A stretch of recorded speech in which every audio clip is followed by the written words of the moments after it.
Boa tarde, pessoal, como é que vocês estão? Então vamos entrar numa nova lição, graças a Deus. Semana passada eu terminei falando que o conselho ia decidir, quando é que iríamos voltar. Então o conselho se decidiu por trabalhar mais um mês. Então nós vamos voltar, se Deus assim permitir, presencialmente no dia 5/6, eu creio que é, 5/7, perdão, 5 de julho. Então, com isso hoje nós estamos na lição 9, Vamos trabalhar a lição 9 e lição 10 e talvez parte da lição 11, que é a última lição. Beleza? Então hoje nós temos um assunto novo, continuando no Sermão do Monte, que é limpando a visão, tá? Baseado em Mateus 7, de 1 a 15. E vamos antes orar, Senhor Deus, muito obrigado por esse novo dia, muito obrigado por Tua bondade, obrigado, Deus, porque a cada dia o Senhor tem sido presente em nossas vidas, tem sido, Deus, o nosso baluarte, Deus, o nosso estandarte, a nossa bandeira. Muito obrigado porque o Senhor tem misericórdia, Deus, e nos alcançou.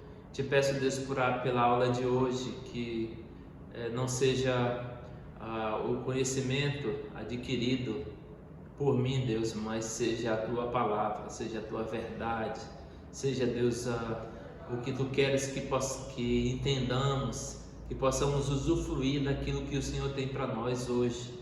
E te pedimos, Senhor, que a Tua boa mão seja sobre cada um de nós, que o Senhor atinja, Deus, os lares, as vidas, as pessoas, Deus, os familiares dos nossos irmãos, Deus, dê alento, dê força, dê desejo intenso, Deus, de ser cuidado por Ti, de Te servir, Deus. Muito obrigado porque o Senhor tem nos sustentado. Muito obrigado porque o Senhor é bom e a Tua misericórdia dura para sempre. É o que eu te peço e te agradeço em nome de Jesus. Amém. Então vamos a Mateus 7, de 1 a 5. Vamos fazer a leitura? É um texto pequeno, mas tem uma profundidade. Eu confesso que eu trabalhei muito nessa aula para poder conseguir exprimir pelo menos um pouco do que tem nesse texto, e eu não consegui. Semana que vem eu vou ver se eu consigo ainda trabalhar mais para ver a completude do todo, mas é um texto muito instrutivo, muito significativo para a nossa vida cristã.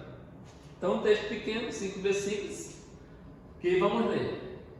Tem como título: o juízo temerário é proibido. Aí versículo 1: não julgueis para que não sejais julgados, pois com o critério com que julgardes sereis julgados, e com a medida com que tiverdes medido vos medirão também. Porque vês tu o argueiro no olho do teu irmão, porém não reparas na trave que está no teu próprio? Ou como dirás a teu irmão: deixa-me tirar o argueiro do teu olho, quando tu tens uma trave no teu? Hipócrita, tira primeiro a trave do teu olho, e então verás claramente para tirar o argueiro do olho do teu irmão. Como eu falei, é um texto aparentemente simples, mas complexo, muito complexo, mas que o Senhor Deus nos dê a sabedoria para poder trabalhar esse assunto com vocês. Então, normalmente nós fazemos um resumo da lição, e o resumo da lição é: antes de emitir um juízo sobre os outros, o cristão deve ter o cuidado de julgar a si mesmo. Então, sempre que vamos emitir algum juízo, nós sempre temos que olhar para nós. Se nós não nos julgarmos, nós vamos ser muito leais, muito verdadeiros naquilo que nós vemos nos outros, ou emitimos algum juízo de valor a qualquer situação ou ato de um irmão nosso. Bem, tivemos aqui uma pequena ilustração falando sobre o oftalmologista cego, que é justamente essa questão da visão, Não dá para ter um oftalmologista cego, porque ele vai verificar a visão de cada um de nós. Então, dentro dessa visão, ele vai ver se nós estamos com alguma dificuldade na vista, e aí ele vai fazer uma perícia, ele vai verificar se existe algo de errado. Mas se ele tiver com muito maior dificuldade do que nós, como é que ele vai conseguir fazer essa verificação em nós? Então é impossível haver um oftalmologista cego. Então não dá, não é compatível. Da mesma forma, Jesus ele estava ensinando no Sermão do Monte, ele estava trazendo para as pessoas que estavam ali esse cuidado. Não sejam cegos que tentem avaliar uma pessoa que está com um pequeno grau de dificuldade ocular. Certinho? Bem, essa lição eu dividi em 3 aspectos. Achei importante a gente entender um pouco de um contexto nacional, jurídico, um contexto de igreja, um contexto de julgamento, como funciona na igreja. Semana que vem eu entro mais dentro do individual. Eu quero hoje trabalhar nos parâmetros legais de como funciona essa parte de julgamento. Então, eu dividi em 3 aspectos. O primeiro, os elementos legais de um julgamento no Brasil. Como funciona o julgamento no Brasil? Depois eu coloquei elementos legais de julgamento eclesiástico ou na igreja. E no último ponto eu coloquei os elementos ilegais de julgamento eclesiástico. E eu gostaria de trabalhar cada um deles na tarde de hoje. O primeiro, elementos legais de julgamento no Brasil. Como funciona? Bem, nós temos uma ação que normalmente as pessoas elas acabam se utilizando por achar que o judiciário ou as leis do Brasil elas estão fragilizadas ou dão brechas para que haja, como um discurso muito recorrente, a liberação ou a falta de punição nas pessoas que deveriam ser punidas. E com isso causa, no anseio popular, individual às vezes, o desejo de fazer vingança com as próprias mãos. O direito penal chama isso de autotutela. Ele tem um conceito. A autotutela no direito penal diz assim: a busca de justiça com as próprias mãos. É conceituada como uma forma sumária e violenta de resolver problemas imediatos em que a coletividade avoca o papel estatal de julgar e punir indivíduos, culpados ou inocentes, dos crimes que se lhes imputam sem sequer lhes conferir a chance de defesa. Então, a autotutela ela é um tipo penal proibido no Brasil. Não podemos, com as próprias mãos, fazer justiça. É justiça entre aspas, porque não é justiça. Porque cabe ao cidadão nacional a possibilidade de se defender, entrar em juízo e, a partir de então, apresentar a sua defesa, para então ser punido.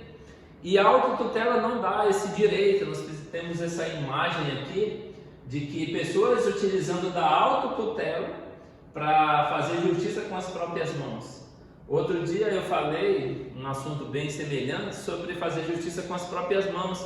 Eu falei de uma mulher em São Paulo que eles chamavam de bruxa por conta da vestimenta, do estilo de roupa, o estilo de ser dela. E aí as pessoas chamavam de bruxa. E de repente teve uma morte de 2 crianças ali, e uma morte meio macabra, e fizeram uma relação de que se foi macabro, então foi a bruxa. E a comunidade se juntou e foi até a porta da casa dessa senhora, bateram na porta, ela abriu a porta, eles entraram, puxaram para fora e a executaram a chutes, pauladas, murros, bofetadas, marteladas e tudo que tinham na mão, e a mataram. Depois da investigação, descobriram que as crianças foram mortas por outras pessoas. Mas a população, achando que estavam fazendo justiça, utilizaram da autotutela e aí mataram essa cidadã brasileira sem a possibilidade dela apresentar uma defesa contra aquela acusação. Acontece muito, como eu falei no início, de usar as falhas do sistema penal. Porque o sistema existem falhas. E aí é evidente que o sistema penal apresenta falhas e todos nós, como seres humanos, sempre vamos apresentar falhas. Então, é como justificativa e permissão para a vingança com as próprias mãos. Mas é um discurso perigoso. Então, nós cristãos, de maneira nenhuma, devemos incentivar esse tipo de conduta. No Antigo Testamento, eu me recordo que Deus ensinou para Moisés, para quando eles entrassem na Terra Prometida, eles tivessem cidades refúgios, para que o vingador do sangue não atingisse aquela pessoa antes de ser analisado o que aconteceu. Então, de fato, existia olho por olho, dente por dente. Entretanto, se aconteceu um acidente, não foi proposital o que aconteceu, aquela pessoa ela se refugiava até essa cidade de refúgio. E o vingador do sangue não poderia se vingar se essa pessoa estivesse nesse lugar. Se ela estivesse em outro lugar, ela poderia. E aí depois os anciãos iam analisar e ver o que aconteceu. Se aquela pessoa fosse considerada inocente, ela ia viver naquele lugar até o sacerdote falecer. Aí então a pena dela seria esse período da vida do sacerdote. E aí depois ele regressava para o seu lugar de origem. Até naquele período bíblico já existia essa questão da defesa. Você primeiro tem que ver o que aconteceu para poder agir de certa forma. Certinho? Completando que na Constituição brasileira existe um princípio chamado princípio da ampla defesa. É um direito assegurado pela Constituição. A nossa Constituição de 88, ela instituiu esse direito no artigo 5º, que eram direitos humanitários. Então, o artigo 5º, inciso 55 diz: aos litigantes, as pessoas que estão numa demanda em processo judicial ou administrativo, e aos acusados em geral, são assegurados o contraditório. O contraditório é necessário e a ampla defesa, com os meios e recursos a elas inerentes.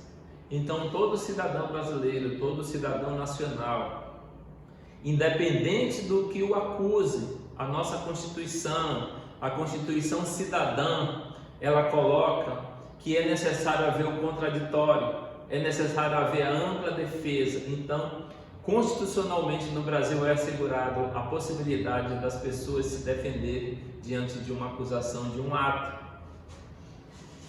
O princípio da ampla defesa, no qual menciona que as partes têm para apresentarem argumentos em seu favor, nos limites em que seja possível conectar-se, portanto, aos princípios de igualdade e do contraditório.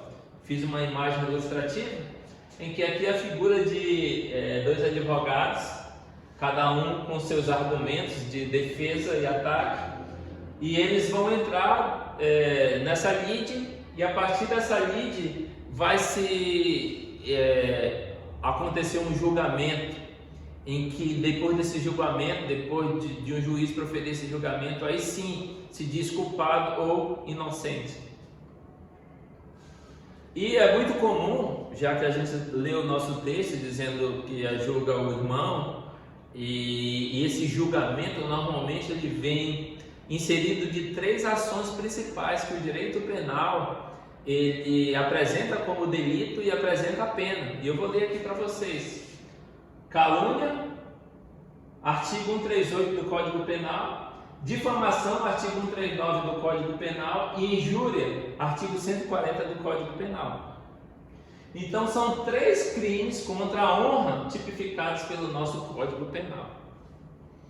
E aí depois pode entrar o Código Civil e entrar com processo, e aí você, além de ser preso, pode pagar uma indenização contra as pessoas que fizeram tal ato que macularam a sua honra. Então, calúnia, artigo 138, caluniar alguém, imputando-lhe falsamente fato definitivo como crime, pena, detenção de 6 meses a 2 anos, e multa.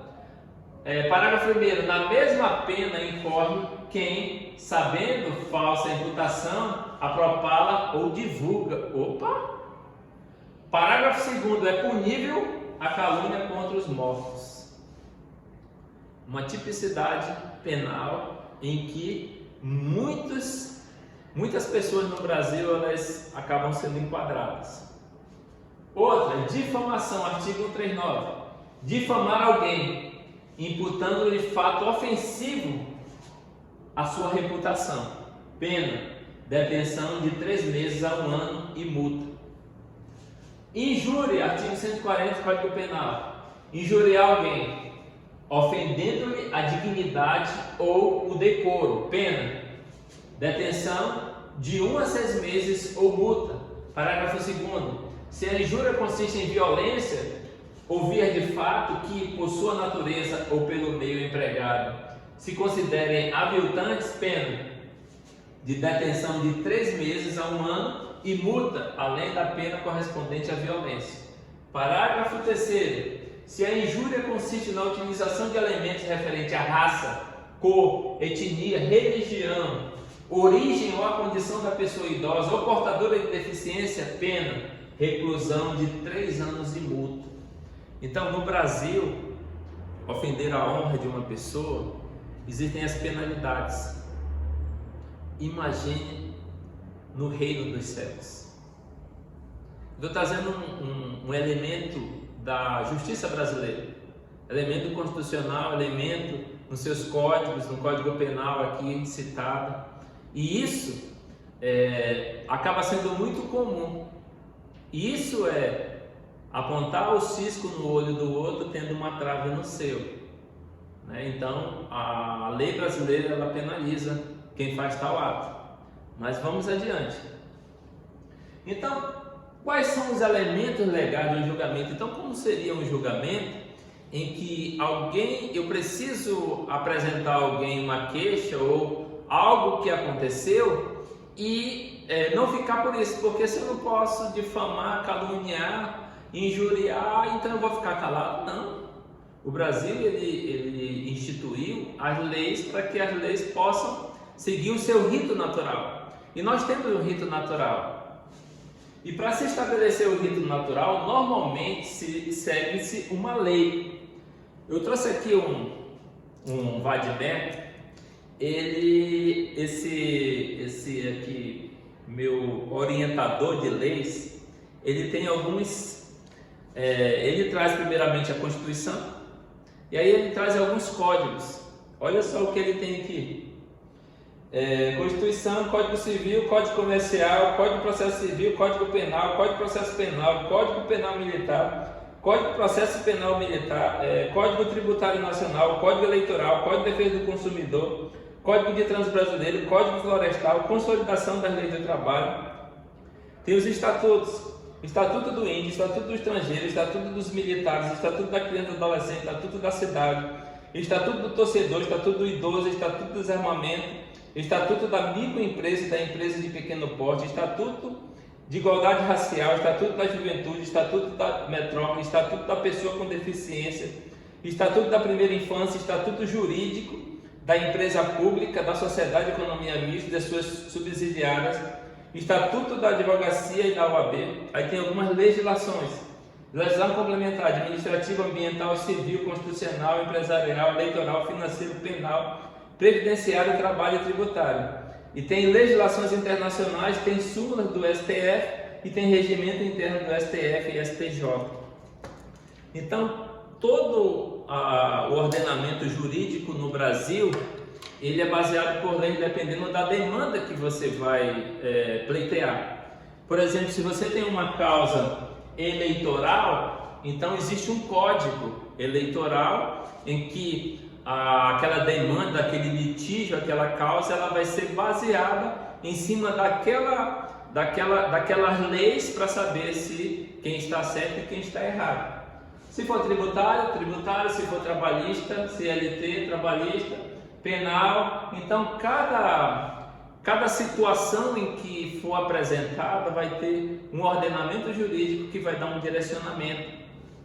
E nós temos, como eu li no início, a Carta Magna, né, que é a mãe de todas as outras leis. Então nós temos esse ordenamento jurídico, nós temos essa forma legal de julgamento no Brasil, e a base desse julgamento, a base sempre vai ser a lei.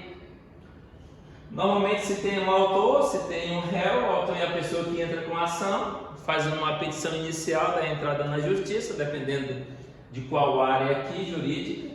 Esse réu, ele é a pessoa denunciada e ele precisa se defender. Normalmente ele se defende com uma contestação e diz, bem, não foi isso que aconteceu e eu vou dizer por quê. Então ele por escrito também contesta aquela ação. E aí depois tem, se for o caso, necessitar de testemunha, tem uma oitiva, tem uma careação, tem perguntas, tem tanto de testemunha de acusação como de defesa. Então o legislador ele vai ouvir e vai tirar suas conclusões dentro do que as pessoas estão apresentando. Tem perícia, tem outras coisas também que vão fundamentar o julgamento do juiz, o veredito. E aí o juiz, que é um representante do Estado, sempre o juiz vai ser representante do Estado Nacional, e tem o veredito, que é ou a condenação ou a absolvição. Tem uma segunda parte, mas essa aqui é o que acontece no normal no Brasil. Então, se alguém tem alguma causa contra alguém, contra uma outra pessoa, ele se utiliza do ordenamento jurídico brasileiro através dos trâmites naturais e legais apresentados aqui, e aí o juiz natural ele vai dar um parecer, ou vai absorver ou não. Dentro dessa, se tiver uma condenação, existe uma pena. Então é assim que acontece no Brasil, a forma que o Brasil ela rege esses assuntos, como o texto que nós lemos. Bem, quem é a pessoa que julga? Eu já falei, é o juiz. É um cidadão investido de autoridade pública, com poder e dever de exercer atividade jurisdicional, julgando, em regra, os conflitos de interesses que lhe são submetidos à sua apreciação. Um juiz, uma pessoa ser juiz, ele precisa fazer direito, um concurso público, e tem juiz estadual, federal, dependendo da sua especialidade, se ele é juiz do trabalho, juiz eleitoral, juiz civil, da justiça comum. Então ele vai estar especificamente trabalhando dentro de uma área. Então o Brasil, juridicamente, assim, uma pequena explanação, ele funciona desse jeito. Bem, aquele foi o elemento legal do Brasil, mas existem os elementos legais de julgamento eclesiástico, ou seja, da igreja, que seria a segunda parte. Existe uma forma correta de se julgar o irmão? Sim, existe. A frase tira a primeira trave do teu olho significa que o juízo hipócrita, bem atenção, o juízo hipócrita e imprudente é proibido. Isso é proibido. Por isso ele diz, hipócrita, tira a primeira trave que está no teu olho, então verás claramente, para tirar o argueiro do olho do teu irmão. Interessante esse para. Primeiro, resolve-se essa questão dessa trave aqui, para então fazer um juízo correto. Então, o crente não está impedido de julgar o comportamento de alguém que é contrário aos princípios bíblicos e o que causa escândalo ao Evangelho. Na verdade, ele está impedido de fazer julgamento hipócrita e apoiado em sua própria justiça, pois em outra ocasião o Senhor Jesus disse: não julguei segundo a aparência, mas julgai segundo a regra da justiça.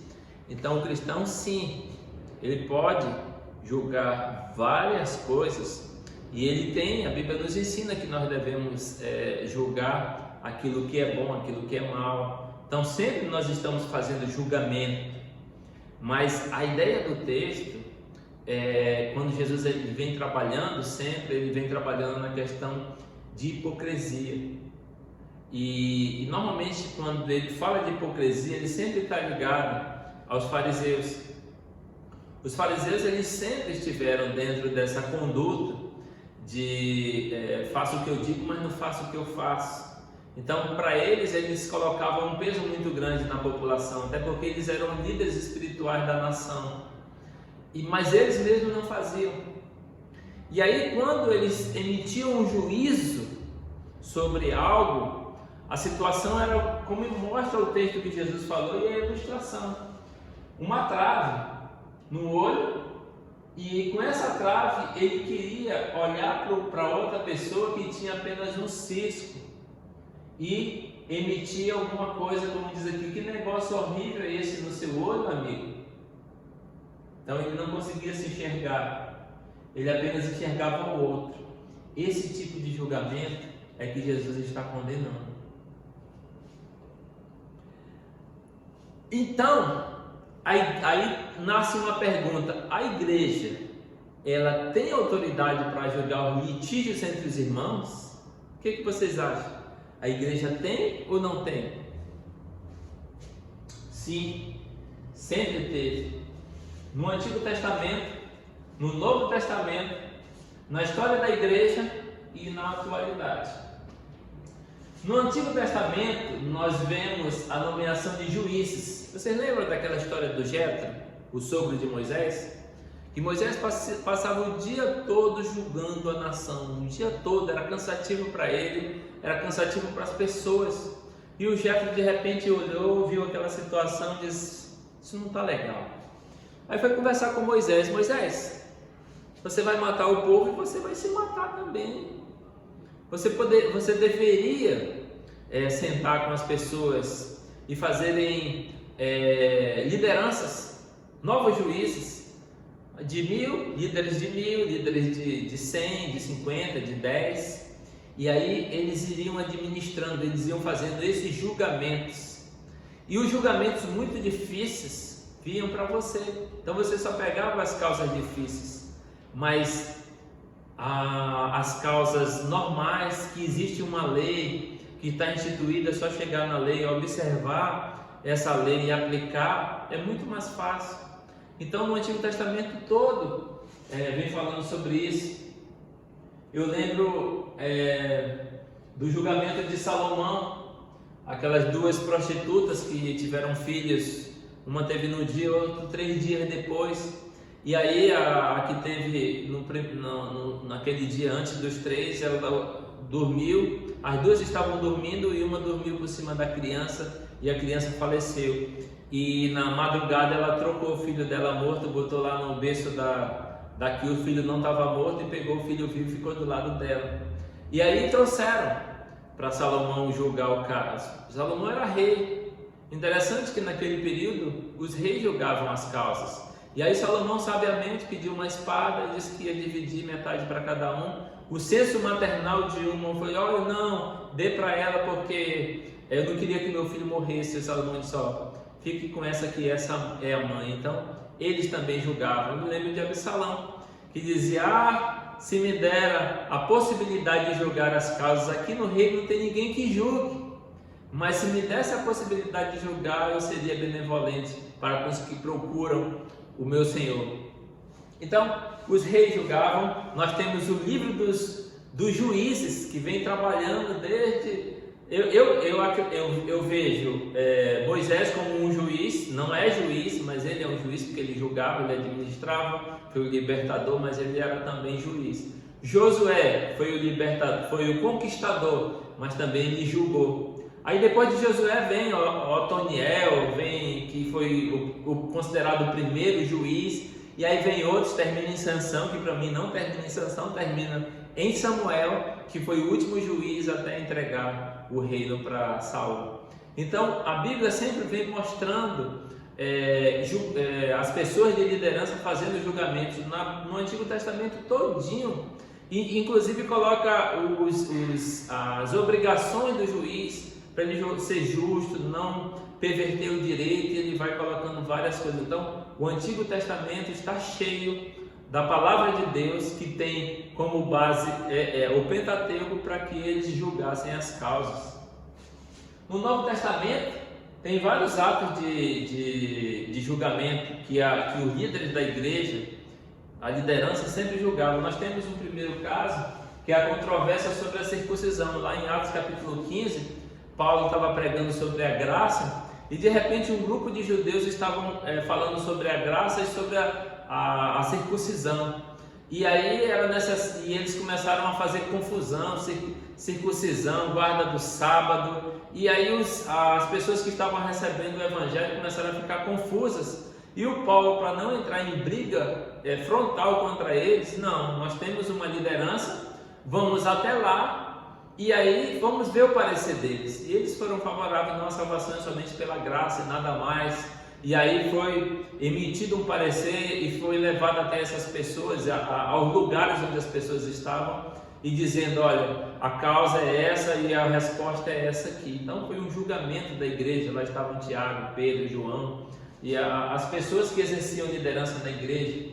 Nós temos também um outro episódio em que são dois aqui. Esse aqui eu queria abrir com vocês, que ele é bem interessante, a questão da decisão de Paulo em relação à participação de uma decisão de conselho. Está lá em 1 Coríntios capítulo 1. Eu vou abrir aqui minha Bíblia, acompanhem aí. Eu não quero ser exaustivo, mas é preciso fundamentar. E a fundamentação ela nos dá base para continuar a fala que nós estamos aqui. 1 Coríntios capítulo 1, vamos do 1 até o 4, eu vou ler aqui, os irmãos. Geralmente se ouve que há entre vós imoralidade tal, como nem mesmo entre os gentios, isto é, haver quem se atreva a possuir a mulher do seu próprio pai. E contudo andais vós ensoberbecidos e não chegastes a lamentar, para que fosse tirado do vosso meio quem tamanho ultraje praticou.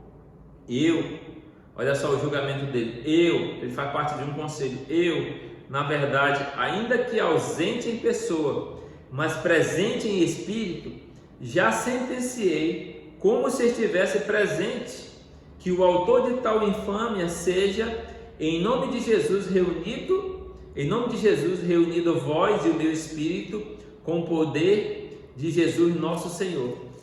Então ele está mostrando aqui nesse texto que aquela igreja ela tinha um conselho, e aquele conselho estava em reunião, e Paulo disse: como se eu estivesse com vocês, o meu espírito estivesse com vocês, e eu tenho um parecer sobre a causa, que ele seja entregue a Satanás. Continuação do texto. Então demonstra que a igreja, que a liderança da igreja, ela tinha como uma das prerrogativas o julgar acontecimentos da igreja. Então aqui era um acontecimento de disciplina. Tem um outro também que é muito próximo desse texto, que é 1 Coríntios capítulo 6, fala sobre, eu coloquei aqui, Paulo chancelando o tribunal da igreja. 6:1 diz assim: aventura-me algum de vós, tendo questão contra outro, a submetê-lo a juízo perante os ímpios, os injustos, e não perante os santos. Então Paulo se admira, porque não usaste o conselho da igreja e foste no tribunal do mundo, no tribunal romano. Isso me admira. Então está chancelando, dizendo que há sim a questão da liderança da igreja, como julgar os casos em que acontecem na igreja. Então há sim Antigo Testamento, Novo Testamento, nós temos na história da igreja alguns concílios aqui: concílio de Niceia, concílio de Constantinopla, concílio de Éfeso, concílio de tá aqui, Calcedônia, a gente chama de concílio de Dort. Nós temos aqui, Dort era um dos holandeses que os arminianos estavam entrando com muita força, então precisou se reunir um concílio, para que eles pudessem dar diretrizes sobre o que estava acontecendo. Aqui nós tivemos o concílio e a Assembleia de Westminster. Eu tenho aqui 2 livros que vieram dessa Assembleia, e eu queria ler aqui o prefácio de um, rapidamente. Também um concílio que dá base para isso na história da igreja. o prefácio aqui, só o primeiro parágrafo. A notável e histórica Assembleia de Teólogos e Sábios Eruditos foi convocada em 12 de junho de 1643 pelo Parlamento da Inglaterra para estabelecer a doutrina da Igreja em oposição ao arminianismo, para discutir também o governo e a liturgia da Igreja, para defender o ensino da Igreja Anglicana. E nessa reunião de Westminster foi criado o Catecismo Maior, o Breve Catecismo e a Confissão de Fé. Aqui eu tenho a Confissão de Fé de Westminster e eu tenho o Breve Catecismo. Falta o Catecismo Maior, que eu não tenho presente aqui.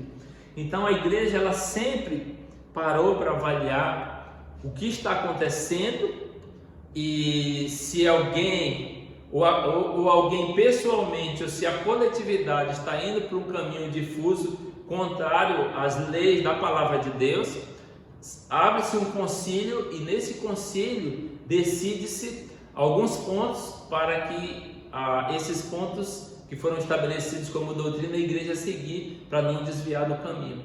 Então sempre houve, a igreja sempre teve eclesiasticamente um tribunal, sempre julgou causas. No presente, na atualidade, a igreja também julga. A igreja presbiteriana, por exemplo, ela tem uma constituição. Nós temos uma constituição e dentro da nossa constituição tem o código de disciplina. Então vem mostrando o que seria uma falta, qual é o procedimento diante de uma falta, que é uma queixa, uma denúncia contra alguém. Então existe todo um aparato para se fazer um julgamento. Então em todo o tempo a igreja sempre julgou, sempre vai julgar, porque é responsabilidade nossa. Então não pode dizer, você não pode julgar. Não pode julgar de uma forma hipócrita. Mas há necessidade de julgamento, sim, das coisas que não estão indo bem, para se colocar na rota. Individualmente eu vou falar semana que vem, agora eu estou falando no conjunto, na parte eclesiástica, a igreja como um todo, como se rege, como se funciona. Beleza? Vamos caminhar? Então, quais seriam os elementos legais de julgamento eclesiástico? Nós fizemos um paralelo bem semelhante com aquele do Brasil, Sistema Nacional. E a nossa Constituição ela é muito próxima ao sistema jurídico brasileiro. Então, base legal, nossa Bíblia, a Bíblia, a Palavra de Deus é a base legal. Como eu mostrei agora a Constituição da igreja, nós temos uma Constituição mostrando como essa igreja funciona, que é para justamente dar base para um julgamento, os juízes poderem ter um norte para poder dar um parecer, e o código de disciplina, se for o caso necessário, se for uma disciplina de um irmão, de alguém que está desconforme a caminhada cristã. Então nós temos essas três bases jurídicas para fazer o julgamento dentro do âmbito eclesiástico, dentro do âmbito de igreja. O autor é um membro da igreja ou um ministro que entra com uma ação no conselho. Então, se tiver algo contra alguém, nós sabemos das etapas bíblicas, vai primeiro com ele, essa daí é a semana que vem. Hoje eu estou trabalhando no institucional. Então, institucionalmente, um membro da igreja que esteja em plena comunhão, ou o ministro da igreja, ele entra com uma ação no conselho, através de uma queixa ou de uma denúncia. O acusado é aquela pessoa que sofre a queixa ou a denúncia pelo autor. Então tem esses dois elementos. As testemunhas são as testemunhas de acusação e de defesa. Cada um, tanto o autor vai trazer as suas testemunhas para confirmar o que houve, como a defesa vai trazer as suas testemunhas para dizer que não houve. Os juízes, no concílio inferior, que é o conselho de uma igreja, porque tem superiores, mas vamos trabalhar de uma forma simples, que é o conselho da igreja. Então o juiz compete ao conselho processar e julgar originalmente os membros e oficiais da igreja. Quando esse conselho ele vai trabalhar no processo de processar e julgar, esse conselho deixa de ser conselho, ele se transforma num tribunal. Ele é transformado a partir do momento em que é instituído um trâmite no sentido legal de julgamento, então esse conselho se transforma em tribunal. E a partir de então, os presbíteros, eles são presbíteros juízes, eles vão julgar a causa. Então, por isso que transformamos cada um dos seus membros em juízes. Participei de algumas vezes de alguns tribunais e tivemos que aplicar código de disciplina, Constituição, ter como base Bíblia e etc. O veredito, que aí depois dessa lide, desse litígio entre o acusado e o denunciante, aí sim vem um parecer, vem um veredito, que é ou a condenação ou a absolvição dessa pessoa. Sentença. No nosso código de disciplina tem algumas sentenças no âmbito de igreja, que é uma simples admoestação, ou pode ser por escrita ou pode ser verbal, chamar o culpado à ordem, dizer, olha, essa tua conduta não está legal. Afastamento, então você é afastado da comunhão, no sentido de Santa Ceia e também de alguns eventos da igreja. A exclusão, quando ele é obstinado, não quer obedecer à disciplina, ele vai embora, ele tem que ser excluído do rol. E a deposição, no caso, se for presbítero, pastor e tudo. Então, os elementos legais de um julgamento eclesiástico, basicamente são esses. Você está vendo que tudo é organizado, tudo, tanto no Brasil existem as leis, não dá para autotutela, nem na igreja não cabe autotutela, porque o texto que nós lemos, ele está falando, Jesus está proibindo a autotutela, a vingança com as próprias mãos. Se você tem alguma lide, algum litígio, alguma demanda contra qualquer irmão, existe o processo legal, e esse processo legal, ele sendo uma vez estabelecido, há sim uma sentença, e nessa sentença pode ser condenado ou não. Então, o direito ao contraditório e à ampla defesa, tanto na lei nacional como na lei eclesiástica. E por último, elementos ilegais de julgamento eclesiástico. E aí vem uma pergunta: seria autotutela cristã julgar o meu irmão com trave nos olhos? Seria autotutela cristã julgar o meu irmão com trave nos meus olhos? Resposta: sim. Quando fazemos justiça com as próprias mãos, sem oferecer ao irmão um julgamento justo, lhe dando a chance de defesa, é autotutela. É justiça com as próprias mãos, é pecado diante da lei brasileira e diante da igreja e diante do que Jesus nos ensinou. Então, autotutela cristã é pecado, autotutela cristã é condenável. Nós temos um texto aqui que diz: irmãos, não faleis mal um dos outros. Aquele que fala mal dos irmãos ou julga o seu irmão, fala mal da lei e julga a lei. Ora, se julgas a lei, não és observador da lei, mas juiz. Um só é legislador e juiz, aquele que pode salvar e fazer perecer Tu, porém, quem és que julgas o próximo? Podemos fazer autotutela? Podemos julgar o próximo no sentido de hipocrisia, no sentido de ser julgador, de ser aquela pessoa que vai fazer justiça com as próprias mãos? Existem os meios legais? Sim, existe. Por que não cumpri-los? Utilize-se dos meios legais para resolver todas as situações que surgirem. O certo não. Os procedimentos, existe todo aquele procedimento, vai com teu irmão, tenta convencê-lo de que ali existe um problema, tenta resolver aquilo. Se o teu irmão não ouvir, vai mais adiante, vai lá no conselho da igreja, e aí chama testemunhas, aí até chegar no último ponto. Então a ideia é que existe processo legal, não dá margem para autotutela, porque quando nós entramos em autotutela, o texto diz: Tu, porém, quem és que julga o próximo? E por fim, nós temos os elementos ilegais de julgamento eclesiástico, aquilo que Jesus estava condenando. E aí eu fiz a mesma estrutura da base legal, do autor, do réu, da oitiva, do juiz, do veredito, da sentença. E aí bora lá. Qual é a base legal dos julgamentos eclesiásticos ilegais?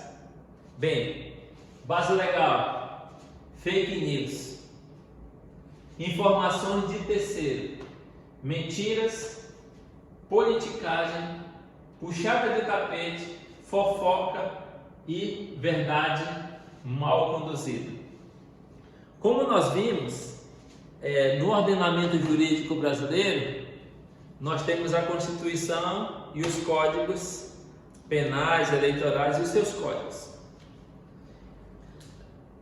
Na Igreja Presbiteriana, nós temos uma Constituição também e temos também o Código de Disciplina, um outro código.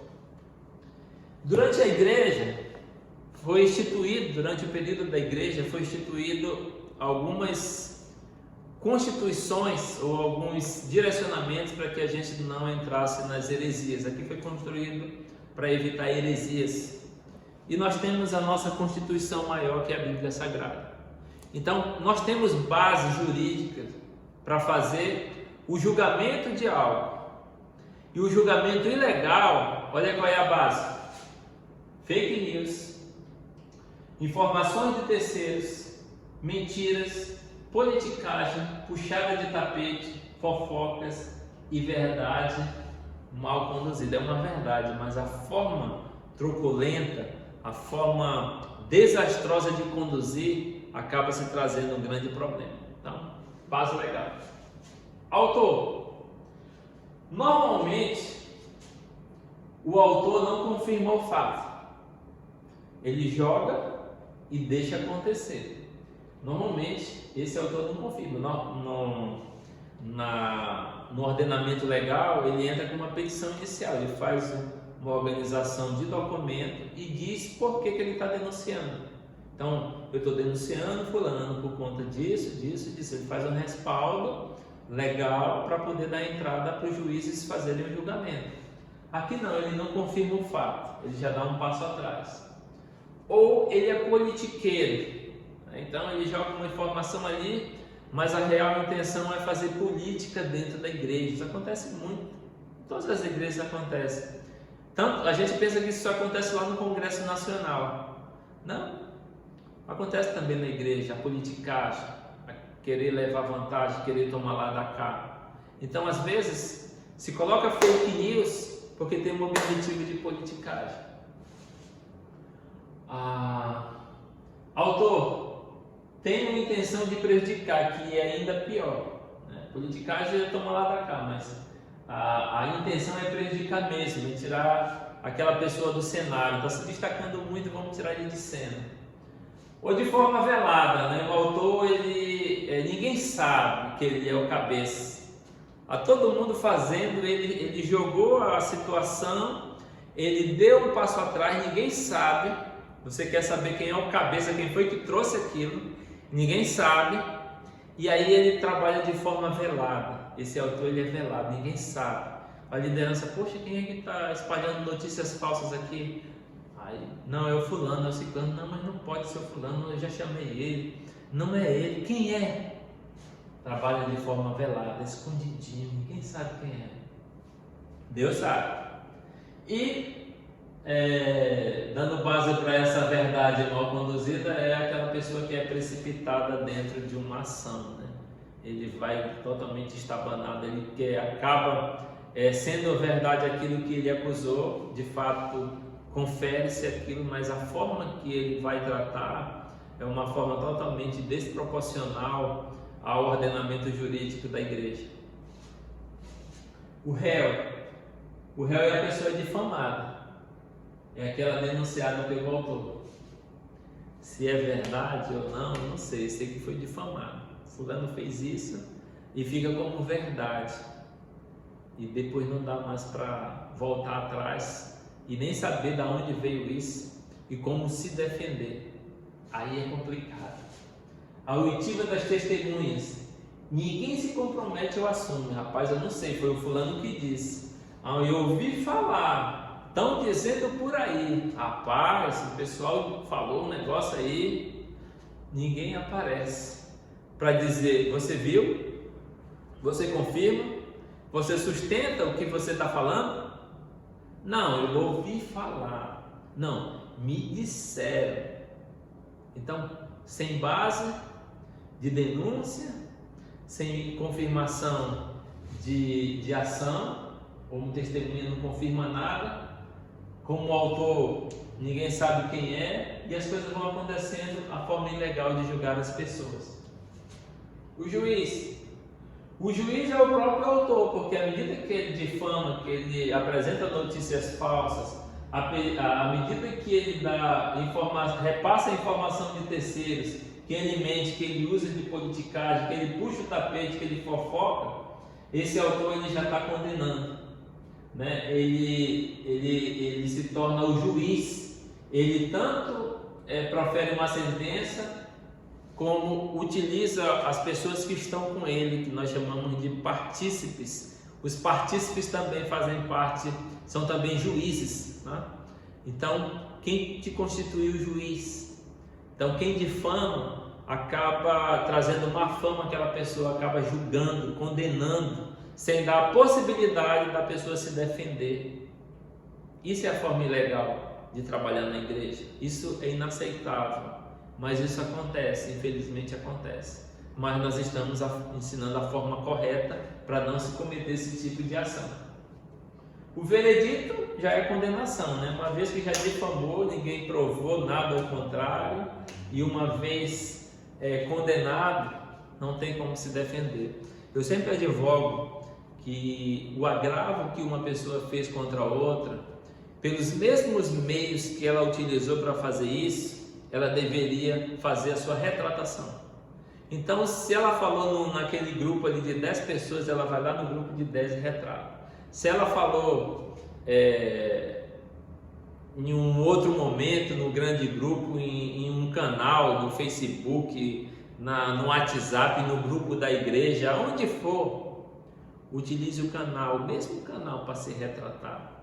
Só que isso não acontece. No Brasil, quando é condenado alguém que fez alguma falcatrua e levou muito dinheiro do Brasil, às vezes ele é condenado, mas não se devolve esse dinheiro para os cofres públicos. Isso é uma coisa que me fica pensando, poxa, por que não confisca esse dinheiro e traz para os cofres públicos? E aí a mesma coisa que eu fico pensando, poxa,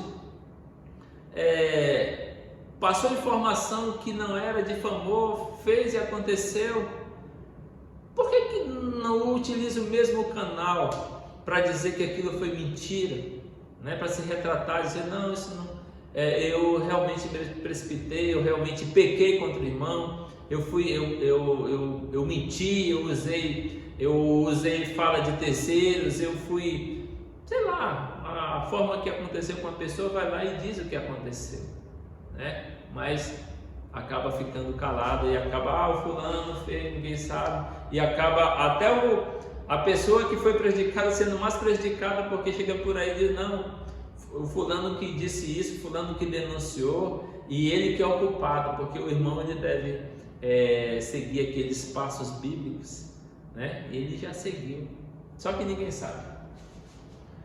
Beleza, então a sentença, olha só uma coisa que vem trazendo muito mal, a sentença: exclusão física, exclusão da presença da pessoa naquele local, na igreja, exclusão moral. Ele não tem mais a possibilidade de levantar a cabeça, olhar para frente, olhar nos olhos das pessoas, olhar nos olhos dos seus próprios filhos, ensinar. Ele moralmente ele quebrou por conta da difamação de um fake news.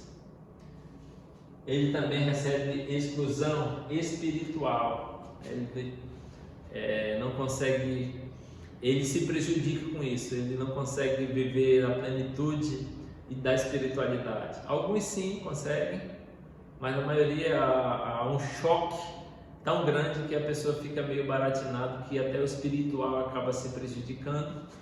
E por fim, a exclusão psicológica, né? Tem a espiritual, acaba ficando fraco espiritualmente, mas tem a psicológica, que afeta toda uma estrutura, que traz um trauma, que traz depressão, ansiedade, outras coisas que a gente sabe, essas doenças do nosso tempo que vem atingindo muita gente.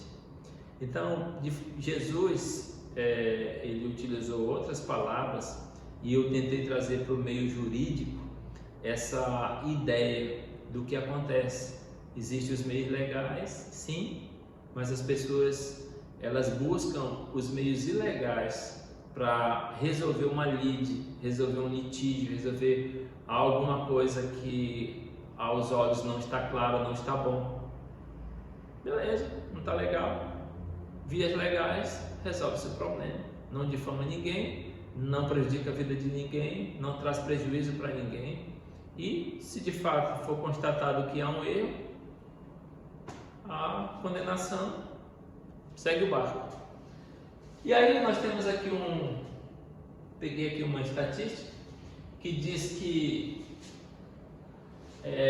quando informações falsas, quando nós recebemos uma informação, 30% das pessoas elas compartilham sem observar aquela situação se de fato é verdade. Então já manda 30%. Desses 25% vai por rede social, 28% veículo, não sei ler isso aqui, e do leitor 17%. Então a responsabilidade é nossa, sim, de todas as questões que acontecem, que no nosso tempo acaba se tornando natural.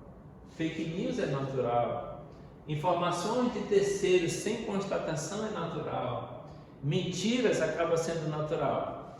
Diz que contando 10 vezes tem um teórico aí que conta 10 vezes uma mentira e até que ela se torna verdade na cabeça da pessoa. Mas uma verdade, para ela se estabelecer, precisa 21 vezes.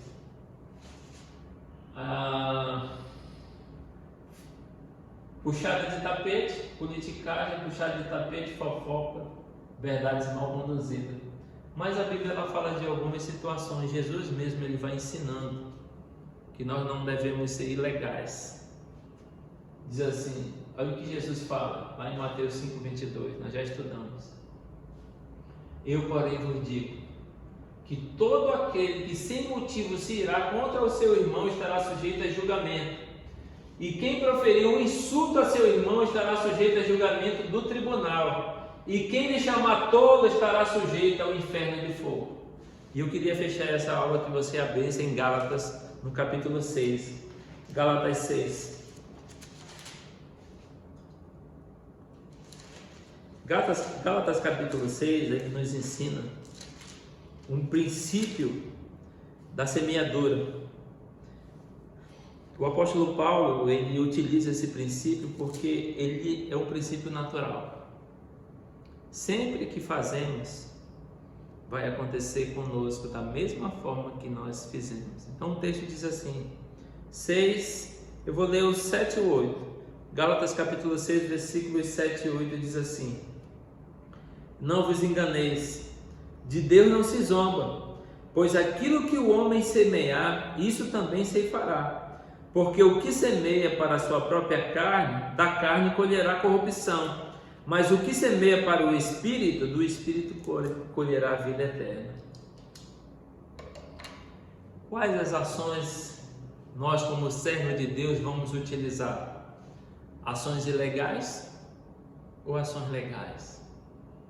O Senhor Jesus ele nos ensina, pode sim emitir um julgamento, mas depois que você tirar a trave do seu olho, aí você vai conseguir olhar direitinho, que é para poder você entrar e julgar. Então não cabe a nós sermos hipócritas, sermos os paladinos da verdade para acusar A, B, C ou D. Nós temos que olhar para nós primeiro olhar para nós. Porque se espalharmos notícias falsas, nós estamos plantando. E a semeadura nos ensina que vai ter um retorno. E esse retorno, uma hora ou outra chega, como dizem por aí, a conta vai chegar. E com a mesma medida com que julgamos, difamamos, caluniamos e matamos uma pessoa, vão nos matar também. Vamos orar? Senhor Deus, muito obrigado por Tua bondade, muito obrigado por Tua palavra. Deus, eu te peço que o Senhor nos ensine as Tuas verdades. Em alguns momentos, Deus, dentro das Tuas verdades, nós somos exortados por Ti. Em alguns momentos nós somos incentivados, nós somos ensinados, mas existe um momento, Deus, como o de hoje, em que nós somos chamados a olhar para nós, a ver a nossa conduta, a ver o que estamos fazendo e a sermos exortados por Ti. Eu te peço, Pai, que a Tua palavra faça sentido para nós, que a figura do professor saia de cena, mas que o Teu Espírito fale individualmente com cada um. É o que eu te peço e te agradeço em nome de Jesus. Amém. Beleza, gente? Muito obrigado, que Deus abençoe e até a próxima.